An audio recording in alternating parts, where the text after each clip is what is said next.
ମାସକ ଛାଡ଼ ଖାଇଲେ ଆଜି ଆମ ଘରେ ହେଇଛି ଚିକେନ୍। ମାନେ ମାସେ ହେଲା ଛାଡ଼ ଖାଇ ହେଇଥିଲା, ପୂଜା ହେଉଥିଲା ମଙ୍ଗଳା ଠାକୁରଙ୍କ ପୂଜା, କେହି ବି ଆଇଁଷ ଖାଇ ନଥିଲେ ଘରେ, ସେଥିପାଇଁ ଆଜି ଚିକେନ୍ ହେଇଛି।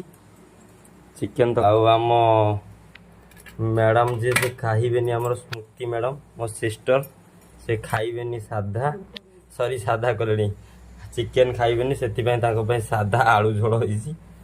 ଆଉ ମୋର ସ୍ପେଶାଲ ମୁଁ ଆପଣଙ୍କୁ ଦେଖାଉଛି, ମୋର ସ୍ପେଶାଲ ହେଇଛି ଚିକେନ୍, କ'ଣ ଯେଉଁ ଚିକେନ୍ ଲେଗ୍ ପିସ୍ଟା ସ୍ପେଶାଲ ମୋ ପାଇଁ, ଏଇଟା ଚିକେନ୍ ଲେଗ୍ ପିସ୍ ହେଇଛି, ଦେଖିପାରୁଥିବେ ତରେନ ଲାଗୁଛି।